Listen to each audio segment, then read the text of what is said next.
Alright guys, TouchGrubby back again today. Hope you're enjoying your Thursday so far, and yesterday was the Black Ops Cold War multiplayer reveal, giving us a lot to talk about from the competitive perspective. Control being back is the key point, but slide cancelling is also another point of contention. The big thing for me though is it definitely seems the developers are on board to support the competitive community, which over the long run of this game is going to be a massive deal compared to what we saw in the Modern Warfare season, or season long to be honest. Hope you guys enjoyed the video, subscribe if you are new, like if you enjoy it as always, I would greatly appreciate it. Did those the other way around again, not exactly sure what's going into my head, but let's crack on with things. Roster Mania video and updates and all that kind of stuff coming later today as well, and pretty big drama to be honest going down last night between Waskin and Assault. We'll go through that in a few hours time, but so much happened yesterday that we have to go through Black Ops Cold War first of all. As E-League says, Black Ops Cold War will be the first cross-platform, cross-generation Call of Duty experience. That is cool to see. This map you're watching on right now is Satellite. Definitely the maps is, well, something of, well, a consideration I suppose, because this map's kind of an interesting looking map. It's not exactly a traditional Call of Duty Treyarch map, 3-lane map or whatever.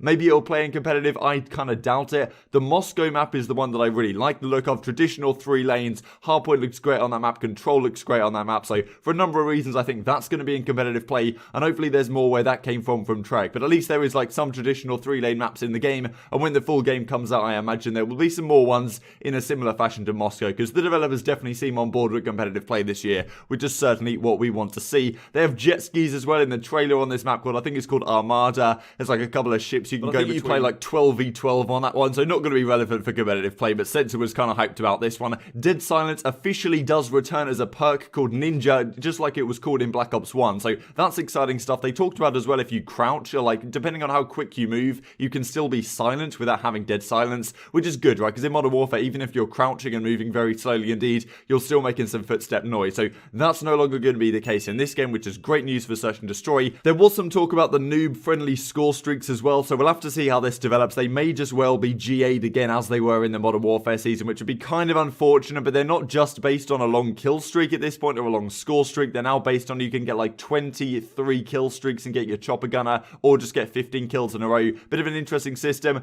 definitely designed so that newer players can actually get these higher end streaks. Will it be useful in competitive play? Who knows what we're actually going to be seeing in competitive this year, but definitely something to keep an eye on. Exclusive 8 also says no doors, no mounting, no inspect for now, no assassinations, but yeah, no doors is the big one for competitive play. You can't count the amount of times the doors annoyed me in Modern Warfare. Not the case this time around, so that is certainly good news to have that confirmation. This is something also to consider, so this is what the class setup looks like. It's not a traditional like pick 10 system. You basically just choose a primary, a secondary, and you see the gunsmith, you see all the attachments you can put on these weapons. That's a discussion we'll have in a couple of minutes time, but kind of the key point here is you get a frag and you get a stun, or you get a lethal and a tactical, whatever you decide to use, and you can see the ninja perk right here, which is a pretty big deal as well. But certainly what this means is that everyone is going to have a frag or a semtex, everyone's going to have a stun or a smoke grenade, which means that there's potential that nade spam is coming back. Yes, it's only 4v4, but certainly in Modern Warfare and in World War II, for example, there was a lot of nades, there was a lot of stuns on the map all the time because everyone got them, whereas in a game like Black Ops 3, for example, people often didn't put on those equipments, and sometimes they did, sometimes they didn't, based on building their class around that. So, you know, I'm not exactly a big fan of returning to this super traditional model, but it's not the end of the world, I suppose, and I can definitely deal with it. Control, though, is confirmed to be back. They said in the trailer that return of the competitive mode Control, music to my ears, to be honest. Control's coming back. CTF may be considered a better mode in the 4v4 environment, but certainly you've got to say that Control was far, far better than what we had in Domination this year in the Modern Warfare season, in my opinion at least. It worked pretty well in 5v5 Black Ops 4. Will it work as well in 4v4 competitive in this game? Certainly may well do. I kind of like the idea of the mode in theory. I think it worked pretty well and very easy for spectators to follow as well.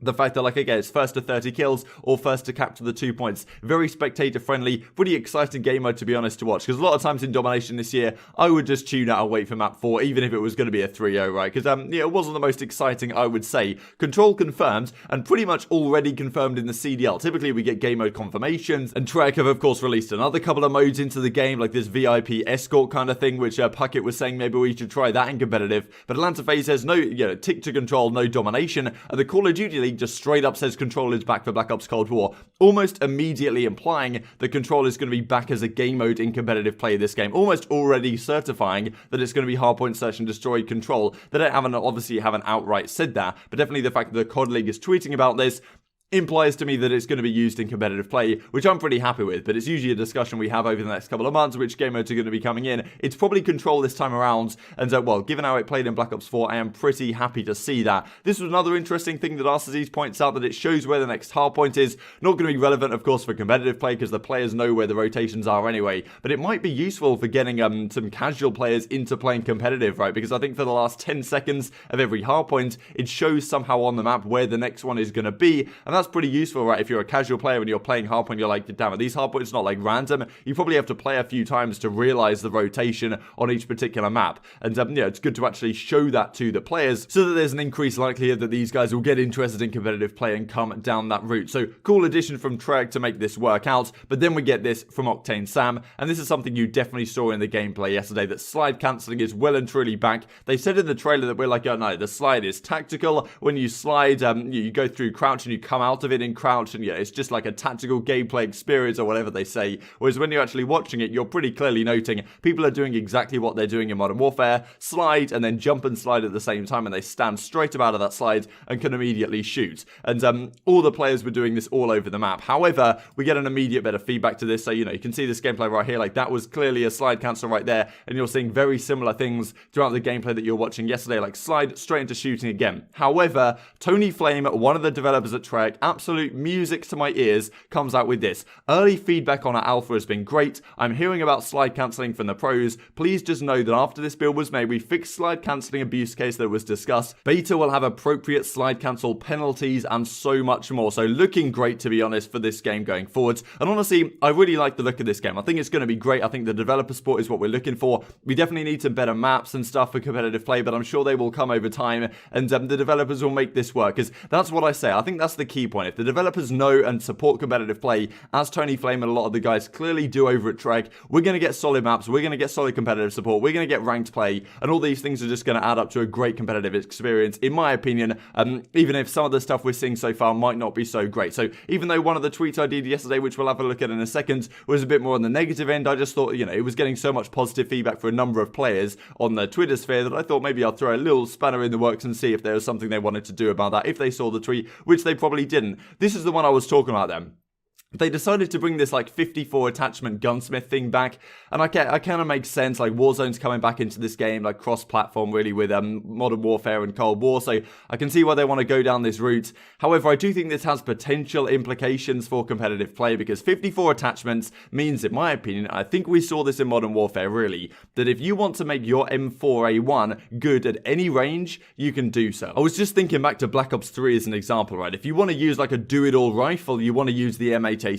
If you want a rifle that's great at medium range, you want a Man of War. If you want a rifle that's really great at, you know, short to medium range, you want an HVK. If you want a long range rifle, you use the Shiva. In Modern Warfare, you just take your M4A1, stack a load of different attachments on it, and all of a sudden it's great at all those ranges you're deciding to fight with it at. And kind of the same thing with the MP5, even though, you know, we tended to just see the same attachments across the board. But I definitely think that when there's a lot of attachments in the game, what pros are going to do is they're going to take the best possible rifle and just kit it out with whatever attachments they want to make it the best at each possible range. That's more likely, not guaranteed, but I just think it heightens the probability that we see a two-gun meta next year, which maybe isn't as exciting as things that we have seen in the past, like Black Ops 4, like Black Ops 3. Treyarch tends to do a good job of that, but I just think that all these additional attachments, which frankly are kind of unnecessary for competitive play, may have an impact on what the meta looks like. But on the whole, I'm optimistic about this game for sure. We get this from Charlie Intel. We'd say Black Ops Cold War is a combination of Black Ops 2 and 4 in terms of how it plays, if you want to compare past experiences, but it is a different Treyarch experience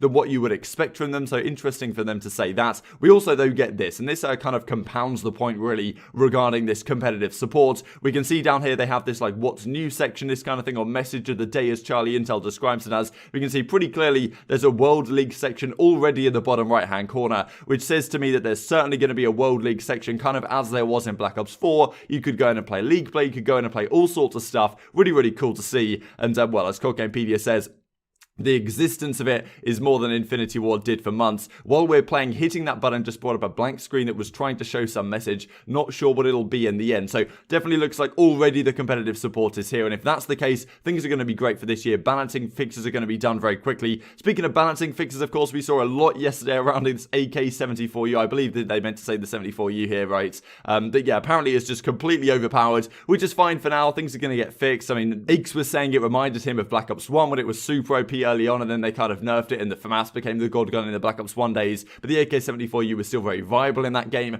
so we'll have to see how things go going forwards. I hope they don't absolutely nerf this gun into the ground, because it seems pretty fun to use. But yeah, absolutely dominating the meta right now, as we saw a lot of the gameplay coming out yesterday. To finish off the video then, wanted to talk about this, because we talked a while ago about Nadeshot saying that Scump should just retire from competitive and focus on streaming, and this is one of the reasons why. He was absolutely dominating the Twitter sphere yesterday, not only in terms of his gameplay, right? Like, a lot of these creators and streamers were coming on the game, these kind of pub stars, I suppose you could say, and Scump was just absolutely smoking them, to be honest, and just shows the caliber difference really between like a content creator on the game and like an actual professional Call of Duty player, because Scump was just running around tearing up these kids, and as Hex says, not bad for an active professional player who streams as a side hustle. 70,000 viewers, and this one as well, he got to 72,000 viewers. The actual official Call of Duty stream only had 36,000, so Scump absolutely blowing it up. It definitely poses the question, like, if Scump does retire from Call of Duty, could he make it as a streamer? I mean, obviously, no doubt he could make it as a streamer, right? He has one of the biggest communities in Call of Duty esports and one of the biggest names in the competitive Call of Duty franchise, or really Call of Duty franchise as a whole, even taking competitive out of the picture. So, yeah, pretty incredible stuff from Scump once again. And I do wonder, when he streams like this, he's like, damn, why am I still competing, right? Like, obviously, I want to win championships, I want to win world championships, make a load of money from the Huntsman, but I could be making even more money, I suppose, if I was just a full-time streamer and utilized my platform to the best of its abilities. Because whenever something crazy's going on, like that pro down, I think at the start of Black Ops 4, where he had like nearly 100,000 viewers, or maybe it's 50,000, forget exactly what it was, but absolutely blowing the figures out of the park. Here again at the Black Ops Cold War release, he's dropping 72,000 bombs, or, you know, just destroy the Call of Duty stream and blowing up the Call of Duty arena once again on the Twitch sphere. And yeah, impressive from Scump, but I certainly hope we don't lose him as a member of the competitive scene anytime soon. Final thing to say, just wanted to share this clip on the Hardpoint spawns, because they were playing Hardpoint here on this satellite map, and as JP Krez says, all enemies are spawning out on the other side of the map after a hill break. And Treg also mentioned that they kind of reworked the Hardpoint spawns. Not sure if that was kind of a dig at Infinity Ward for the squad spawn system, which has happened in this game,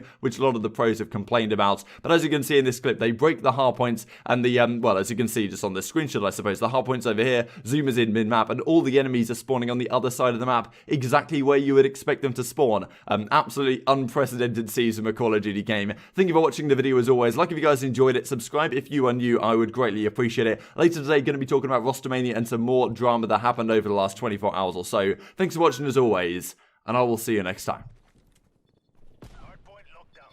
Good break. Good break.